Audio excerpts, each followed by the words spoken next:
ಈಗ ತಾವು SSLC ಓದ್ತಿದ್ದೀರಾ ಅಲ್ವಾ, ಸೊ ಇವಾಗ ಗೊತ್ತಾಗ್ತದೆ, ನಿಮ್ಮ ಮಾತಲ್ಲೇ ಗೊತ್ತಾಗ್ತದೆ ತುಂಬಾ ಸ್ಮಾರ್ಟ್ ಇದ್ದೀರಾ ನೀವು ಅಂತ. ಸೊ ಎಷ್ಟು ಸ್ಮಾರ್ಟ್ ಇದ್ದೀರಾ ಸ್ಟಡೀಸ್ ಅಲ್ಲಿ, ಎಷ್ಟು ಪರ್ಸೆಂಟೇಜ್ ಎಕ್ಸ್ಪೆಕ್ಟ್ ಮಾಡ್ತಿದ್ದೀರಾ? ಈ ವರ್ಷ ಅಣ್ಣಂಗೆ ಚಾಲೆಂಜ್ ಮಾಡಿರೋದು 90 ಮೇಲ್ ತೆಗಿತೀನಿ ಅಂತ. ನನ್ನ ಮಾರ್ಜಿನ್ ಇರೋದು 85 ಮೇಲ್ ತೆಗಿತೀನಿ ಅಂತ. ಯಾಕದು 90 ಮೇಲೆ ಚಾಲೆಂಜ್ ಮಾಡಿದ್ಮೇಲೆ 90% ಗಿಂತ ಜಾಸ್ತಿನೇ ತೆಗಿಬೇಕು?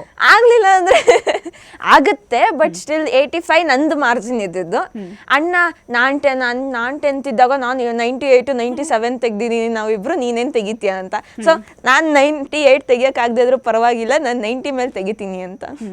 ಸರ್, ಇವಾಗ ಒಂದು ಟಂಗ್ ಟ್ವಿಸ್ಟರ್ ಕೊಡ್ತೀನಿ ಆಯ್ತಾ? ಫಾಸ್ಟ್ ಆಗಿ ಹೇಳ್ಬೇಕು, 3 ಟೈಮ್ಸ್ ಹೇಳ್ಬೇಕು ಅಷ್ಟೇ, ಜಾಸ್ತಿ ಏನಿಲ್ಲ. ಎಷ್ಟು ಚಂದ ಮಾತಾಡ್ತಿದ್ದೀರಾ ಅವಾಗಿಂದ. ಒಂದು ಟಂಗ್ ಟ್ವಿಸ್ಟರ್ ಅಲ್ವಾ, ಸಿಂಪಲ್ ಆಗಿ ಹೆಂಗ್ ಗೊತ್ತಾ?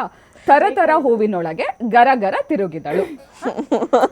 ತರ ಹೂವಿನೊಳಗೆ ಗರ ಗರ ತಿರುಗಿದಳು.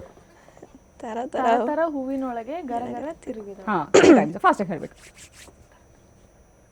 ಅಷ್ಟೊಂದೆಲ್ಲ ಟೈಪ್ ಪ್ರಾಕ್ಟೀಸ್ ಮಾಡೋದಕ್ಕೆ. ತರ ಹೂವಿನೊಳಗೆ ಗರಗರ ತಿರುಗಿದಳು, ತರ ಹೂವಿನೊಳಗೆ ಗರಗರ ತಿರುಗಿದಳು, ತರ ಹೂವಿನೊಳಗೆ ಗರಗರ ತಿರುಗಿದಳು. ತರ ಹೂವಿನೊಳಗೆ ಗರಗರ ತಿರುಗಿದಳು, ತರ ಹೂವಿನೊಳಗೆ ಗರಗರ ತಿರುಗಿದಳು, ತರ ಹೂವಿನೊಳಗೆ ಗರಗರ ತಿರುಗಿದಳು. ಅಯ್ಯೋ ಹೇಳ್ಬಿಟ್ಟೆ. ಸೂಪರ್, ಇಬ್ರು ಹೇಳ್ಬಿಟ್ರಿ. ಸೊ ಇವಾಗ ವರಮಹಾಲಕ್ಷ್ಮಿ ಹಬ್ಬ ಆಗಿರೋದ್ರಿಂದ ಲಕ್ಷ್ಮಿಗೆ ಒಂದೊಂದು ಹೆಸರು ಇರುತ್ತಲ್ವಾ? ಸೊ ಆ ತರ ನಿಮ್ಗೆ ಎಷ್ಟು ಹೆಸರು ಗೊತ್ತೋ ನೋಡೋಣ, ಒಬ್ಬೊಬ್ರು ಒಂದೊಂದು ಹೆಸರು ಹೇಳ್ಬೇಕು. ಲಕ್ಷ್ಮಿದ ನಮ್ದ ಲಕ್ಷ್ಮಿಗೆ ಇಷ್ಟೊಂದ್ಸಲ ಹೇಳಿದಿರಿ, ಎಂತ ಹೇಳೋದು? ಲಕ್ಷ್ಮಿ ಈಗ ಧನಲಕ್ಷ್ಮಿ ಅಂತ ಇರುತ್ತೆ, ಗಜಲಕ್ಷ್ಮಿ ಅಂತ ಇರುತ್ತೆ, ಆ ಥರ ಲಕ್ಷ್ಮಿಗಿರೋ ಹೆಸರುಗಳನ್ನ ಹೇಳ್ಬೇಕು. ಧನಲಕ್ಷ್ಮಿ, ಶ್ರೀಲಕ್ಷ್ಮಿ. ಶ್ರೀಲಕ್ಷ್ಮಿ ಅಂತ ದೇವ್ರ ಹೆಸರು ಇದೆ, ಅದು ಹೆಸರು ಇಡೋದ್ ತಾನೆ. ಶ್ರೀಲಕ್ಷ್ಮಿ ಅಂತ ದೇವ್ರ ಹೆಸರು ಇಡೋದಕ್ಕೆ ತಾನೇ ಇಡೋದು. ನಂಗೆ ನಿಜವಾಗ್ಲೂ ಗೊತ್ತಿಲ್ಲ, ನೀವ್ ಹೇಳಿ ಇವಾಗ. ಸೌಭಾಗ್ಯ ಲಕ್ಷ್ಮಿ. ಸರಿ, ಹಿಂಗೆ ತಗೊಳ್ಳೋಣ. ಲಕ್ಷ್ಮಿ ಅಂತ ಹೆಸರು ಬರೋ ಹೆಸರುಗಳು ಹೇಳ್ತಾ ನೋಡೋಣ.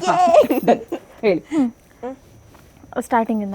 ಧನಲಕ್ಷ್ಮಿ, ಶ್ರೀಲಕ್ಷ್ಮಿ, ಸೌಭಾಗ್ಯ ಲಕ್ಷ್ಮಿ, ಭಾಗ್ಯಲಕ್ಷ್ಮಿ, ಗಜಲಕ್ಷ್ಮಿ, ಅಷ್ಟಲಕ್ಷ್ಮಿ, ಶ್ರೀಲಕ್ಷ್ಮಿ.